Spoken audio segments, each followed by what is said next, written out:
All right, everybody. Don from DeBear Basics here. I'm going to be showing you today how to take a screw out of your tire and plug it so you can still drive on this thing.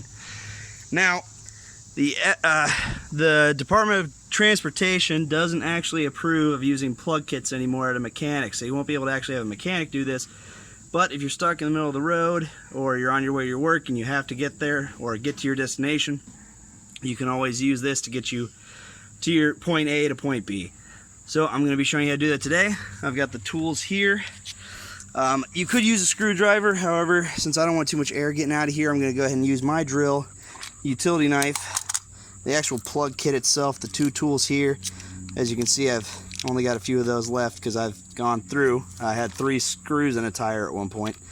I have a breaker bar because my tire iron, I don't know if you can really see that there, but let's hope this focuses a little bit. Maybe not.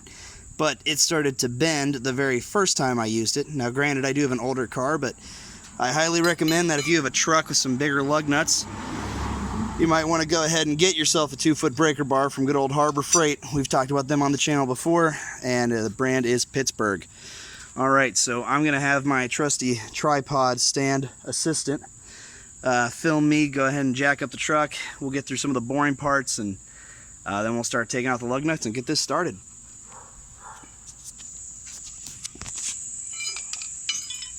Now, every car should have a jack. I'll admit, I'm not a huge fan of these. I actually prefer the bottle jacks. Again, you can get from Harbor Freight. You can get an 8-ton bottle jack for $20. Pretty good deal. But since this one came with the car and I don't exactly have a lot of money lying around, it's not bad. So I'm not going to put this up all the way yet. I'm going to just leave it there for now because I do want to loosen these before I start actually taking them off, so that way the tire doesn't roll on me. And in fact, while I'm thinking about it, you always want to make sure your car is in park and also have the emergency brake on. I unfortunately don't have a flat driveway, so I'm just doing the best I can with what I got.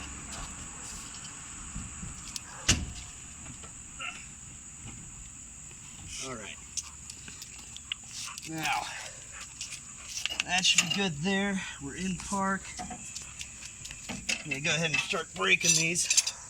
Now you do want to be careful when you're taking these off. You want to make sure you have a good angle on them. I actually need to take my own advice there. Basically, you want to make sure you're not too far from the side, because if you come out here and try and do it, you're more likely than not to break your lug nut off. So, hopefully, just want to take it and bounce it a few times. There we go. Break that lug nut. Love these breaker bars from Harbor Freight. I can't believe I went years without one. These things are so great. Oh, well, I shouldn't take it all the way off until I get in the air. Whoop. So let's just get all these broke and go from there. There we go.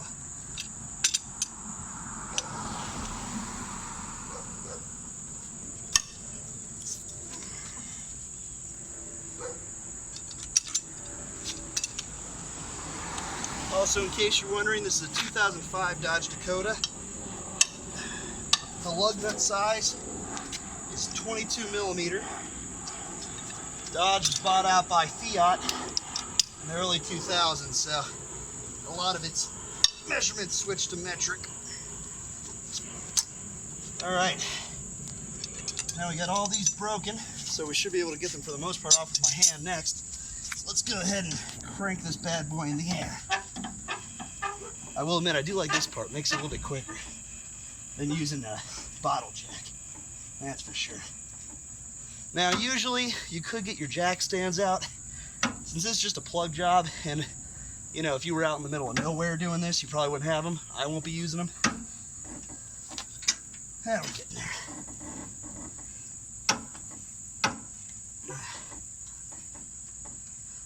Thankfully for me, I just did something like this recently, so I kind of know where my jack has to be at for my tire to be good in the air.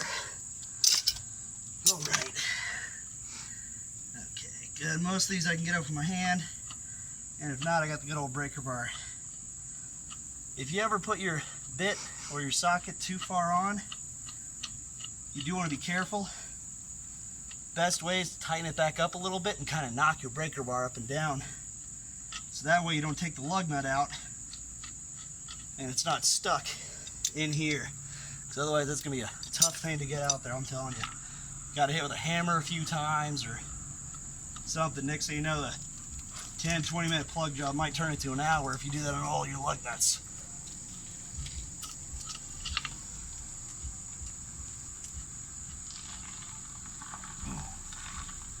Also, kind of another thing, in my old truck, I used to keep a little $20 compressor kit. So that way if my tires were running out of air, like I said, my tires were more metal than rubber, if you know what I mean. I had more screws in them than I knew what to do with. So, a lot of times I keep a compressor in my truck to make sure that I could blow them up if I needed to, just so I could get to a gas station or an Autozone. However, in this case, I've gotten pretty good at doing this pretty quick, especially when I got my drill. Obviously, in the road, I'd probably just have a screwdriver. But, hopefully, I can get this going pretty quick. So, now we got the tire off, the screw's on top. I'm going to kind of set this up a little bit before I go too much further. You can tell these things are kind of old. They look bad, but you know what? They still work. They're still fine.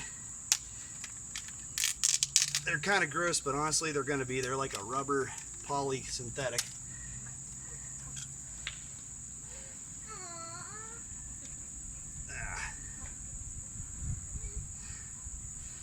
You got to get it in this little trap here. About halfway. It doesn't have to be perfect. Now that we got that all set up, the next thing we're going to do, and I'm going to do this a little quick, so I'm going to explain what I'm going to do first. I'm going to use the drill to take out this screw. I'm going to use this to fill out the hole to make it more uniform size, so I can stuff that in there and then get it out. Then from there we're going to cut it with the knife, cut off the excess, and then put the super glue on it. So here we go. Let's hope this bit works. Uh-oh. Yep. Alright. I thought that might happen. The Phillips head on that was very, very flat. So unfortunately, we're going to have to... Oh! Well, son of a gun, ladies and gentlemen. That screw turns out to only be a ½ an inch. It actually didn't even go throughout my entire tread. So, that's nice for me, because that means that you can kind of see there it wasn't all the way through. But just because that's probably a weak spot now, I'm going to see if I can puncture it, which, you know, only is a little scary, and we'll go from there.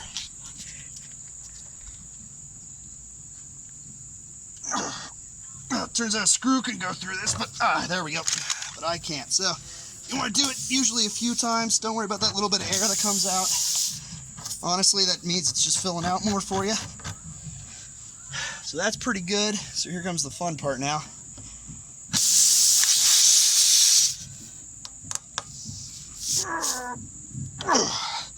You want to try and get it in there as far as you can, so that excess is sticking up there like that. And then one sharp tug, it's out.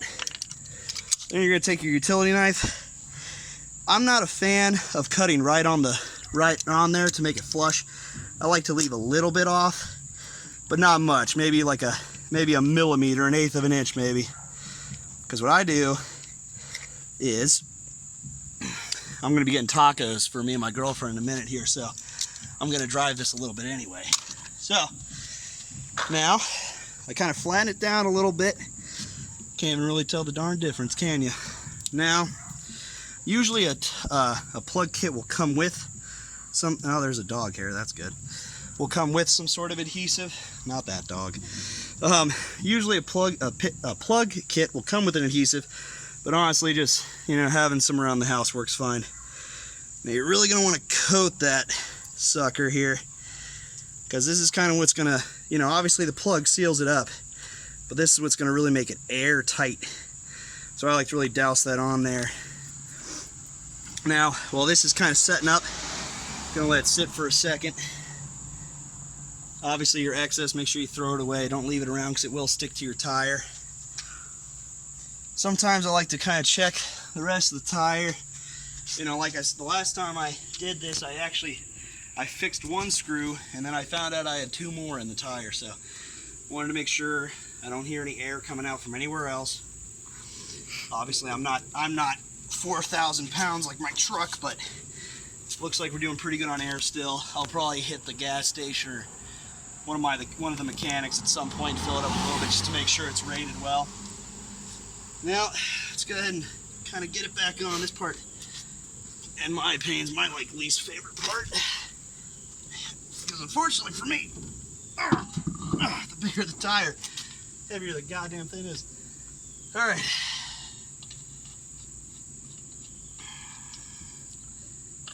Now, when you're putting these back on, do not tighten one all the way down. You want to get all of them on, do a couple good turns,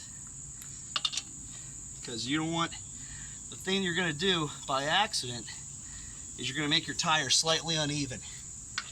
And each one of these lug nuts is only supposed to handle so much pressure from your tire coming down. So if they're uneven or they're tightened unevenly, you're going to have a lot of problems. Now see, that one got pretty tight. Now this one's super loose. Kind of tight, super loose. I just put my finger in the super glue, so now my hand hurts. See that tightening up? It's going in now.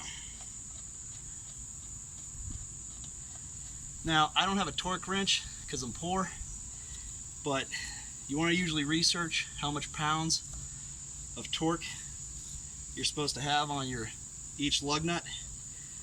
Most cars, it ranges from, I think, 80 to 100 pounds. This one is, since it's a little bit of a mid-sized truck, 110 is what they recommend. However, I've actually read on a couple different forums that 110 is a little bit overkill, especially if you're someone like me who, you know, stuff like this happens to all the time, so you gotta take your tires on and off. So honestly, you want to do at least 100, well, at least 90, 95, or 100. Since I don't have a torque bar, I kind of just give it a, you know, good couple turns until kind of right here, and then I just give it a good quarter turn till I put my weight on it. I probably should put it back down on the ground. You're right, internet. So let's get these all on here pretty decent first. All right. I screwed that up. There we go.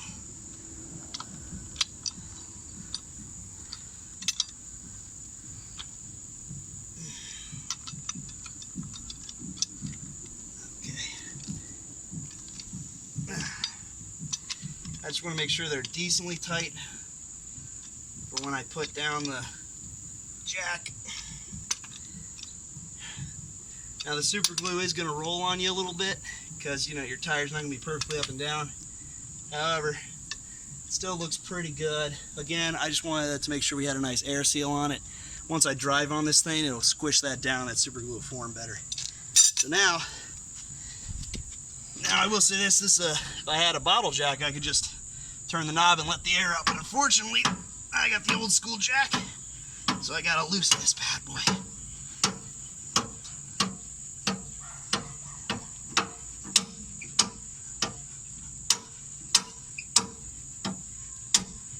This goes too long, internet. I'll make sure to cut this part out.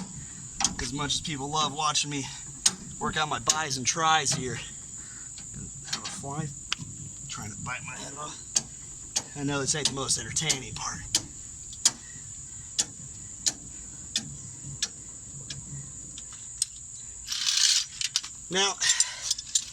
Now, like I said before, we're gonna make sure each one of these is pretty tight. Like I said, I like to get it to where I can't move it too easily, and then one more little push. And that usually does it pretty good. Alright, there we go. Now hopefully, I imagine I'll be the next one to work on this wheel again. So hopefully I won't make this too hard for myself. If I ever had this car before me and my mechanic buddy were taking the wheels off, and they were on with about 120 pounds of torque. We literally broke 2 lug nuts just trying to get them off. So I'd rather like to not do that again.